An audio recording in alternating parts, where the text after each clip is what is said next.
नमस्कार. दीपास किचन मध्ये आज आपण अगदी वेगळ्या प्रकारे मस्त अशी खमंग पौष्टिक असणारी चिगळाच्या भाजीची धपाटी बनवतोय. नेहमीच आपण चिगळाची भाजी खातो किंवा काही जण याला चिवई किंवा बारीक घोळ सुद्धा बोलतात.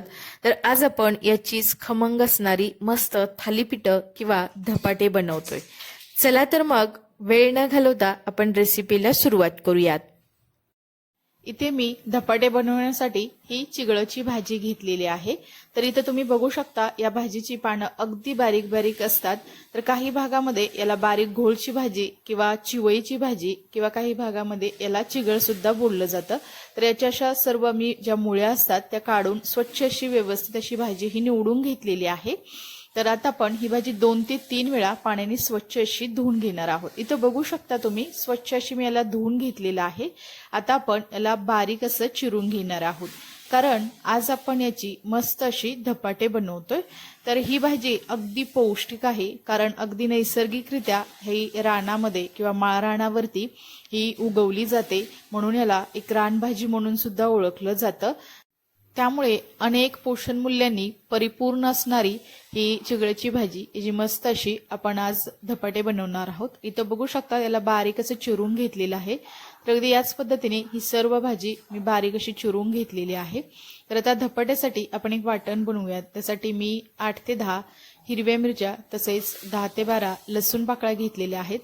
तसेच मी तिथे अर्धा चमचा ओवा तसेच अर्धा चमचा जिरे सुद्धा घातलेले आहेत. याला मिक्सरमध्ये आपण चांगलं बारीक करून घेऊयात. आता इथे मी एका ताटामध्ये ही बारीक चिरून घेतलेली चिगळाची भाजी घेतलेली आहे. तर आपण सुरुवातीला हाताने ही भाजी अशी थोडीशी चुरून घेणार आहोत. तर आज आपण अगदी मस्त अशी याची धपाटे बनवणार आहोत, किंवा याला तुम्ही थालीपीठ सुद्धा म्हणू शकता. तर ही भाजी तुम्ही बेसनचं पीठ वापरून बनवू शकता किंवा अशीच कांदा घालून सुद्धा ही भाजी बनली जाते. तर सुरुवातीला आपण यामध्ये 3 वाट्या इतकं मी ज्वारीचं पीठ घेतलेलं आहे. त्यानंतर त्याच वाटीने मी यामध्ये 1 वाटी इतकं गव्हाचं पीठ सुद्धा हे घातलेलं आहे. आता आपण अगदी पाव वाटी इतकं बेसनचं पीठ घालायचं आहे. तसेच इथे मी थोडंसं पाव वाटी इतकं तांदळाचं पीठ सुद्धा घातलेलं आहे. तर आज मस्त अशी खमंग अशी धपाटे बनवतोय. तर त्यामध्ये आपण 1 चमचा इतकी लाल मिरची पावडर घालायची आहे. तसेच इथे आपण साधारणतः 1 चमचा इतकी मी हळद घातलेली आहे. त्यामध्ये आपण थोडीशी धणे पावडर सुद्धा घालायची आहे, त्यामुळे एक छान असा याला सुवास येतो. आता आपण यामध्ये 2 ते 3 चमचे इतके मी आपले गावरान जे तीळ असतात ते तीळ घातलेले आहे. तर सध्या थंडी सुरू आहे, त्यामुळे तिळाचा वापर करायचा आहे.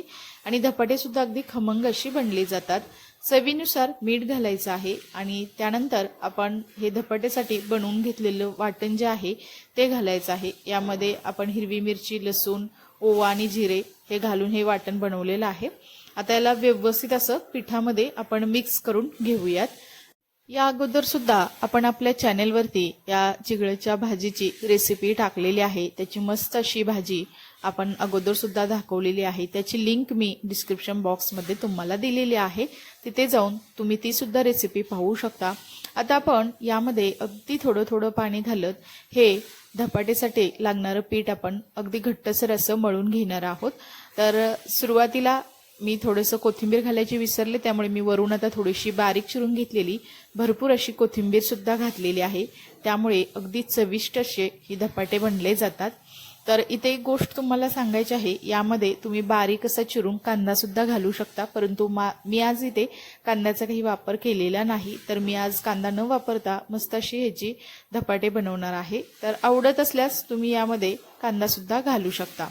तर इथं बघू शकता अगदी व्यवस्थित अशी मी याची कणिक मळून घेतलेली आहे.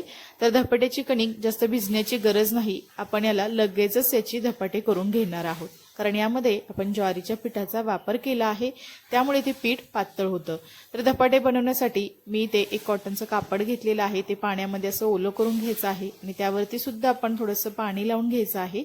आणि त्यातील एक कणकेचा मी मिडियम आकाराचा असा गोळा करून घेतलेला आहे. आणि आता अगदी सहजपणे यावरती आपण असे धपाटे थापून घेणार आहोत.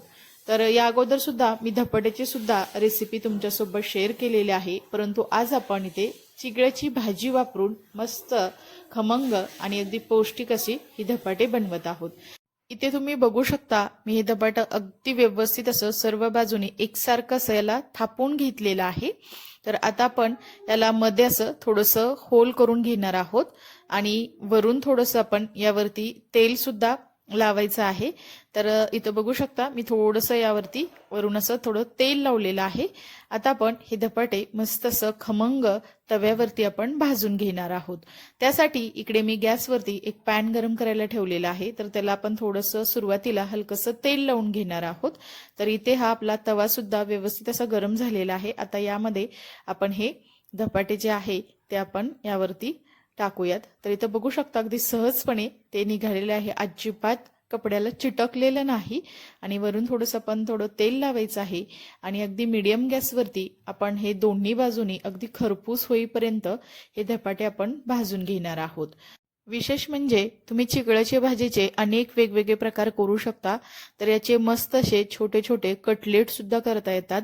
तसेच याची वेगवेगळ्या प्रकारे तुम्ही भाजी सुद्धा बनवू शकता. बेसनचं पीठ वापरून भाजी बनवता येते किंवा तुम्ही फक्त डाळ आणि कांदा वापरून सुद्धा याची मस्त अशी भाजी बनवू शकता आणि ज्वारीच्या भाकरीसोबत किंवा बाजरीच्या भाकरीसोबत ही भाजी एकदम मस्त अशी लागली जाते. तर इथं बघू शकता दोन्ही बाजूने हे धपाटे आपण व्यवस्थित असे भाजून घेणार आहोत. तर याचा कलर थोडासा आता लालसर झालेला आहे आणि इथं हे आपलं खमंग असं हे धपाटं अगदी मस्त असं भाजलं गेलेलं आहे. आता आपण एका जाळीवरती याला काढून घेऊयात. तर अगदी याच पद्धतीने आपण बाकीचे सुद्धा राहिलेली सर्व धपाटे आपण असे थापून घेणार आहोत आणि त्यानंतर याला अगदी मस्त प्रकारे खमंग असं खरपूस होईपर्यंत आपण याला छान असं भाजून सुद्धा घ्यायचं आहे.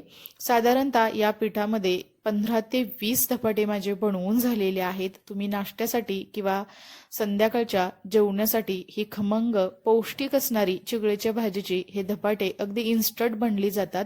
तर तुम्ही नक्की बनवून बघा. इथं बघू शकता तुम्ही अगदी दुसरं सुद्धा धपाट अगदी व्यवस्थित असं भाजलं गेलेलं आहे. तर इथे ही आपली मस्त अशी खमंग धपाटे बनवून तयार आहेत. तर इथं बघू शकता अगदी मस्त अशी झालेली आहेत. सर्व बाजूने एकसारखी अशी थापली गेलेली आहेत. अगदी मऊ लुसलुशीत झालेली आहेत आणि यासोबत तुम्ही मस्त अशी शेंगदाण्याची चटणी किंवा मस्त असं दही सुद्धा खाऊ शकता. त्या अगोदर वरून थोडंसं आपण यावरती तूप लावून घ्यायचं आहे. त्यामुळे त्याची चव अजूनच अप्रतिम अशी लागली जाते. तर इथं हे मस्त आपलं घरगुती दही सोबतच चिगळच्या भाजीची मस्त अशी धपाटे किंवा थालीपीठ वाह एकदम मस्त असं तुम्ही थंडीमध्ये गरमागरम अशी धपाटे याचा नक्की बेत करू शकता. चला तर मग तुम्हाला ही रेसिपी कशी वाटली हे मला नक्की कमेंट्समध्ये सांगा. रेसिपी आवडली असेल तर नवीसेता दीपाज किचन या यूट्यूब चॅनेलला लाईक शेअर आणि सबस्क्राईब करा आणि शेजारील बेल आयकॉनवरती क्लिक सुद्धा करा. कारण तुम्हाला अशा छान छान साध्या सोप्या अगदी झटपट होणाऱ्या आणि विशेष म्हणजे अगदी पौष्टिक अशा घरगुती रेसिपी पाहायला मिळतील. चला तर मग नंतर भेटूया अशाच एका छान अशा रेसिपी सोबत. तोपर्यंत सर्वांना धन्यवाद.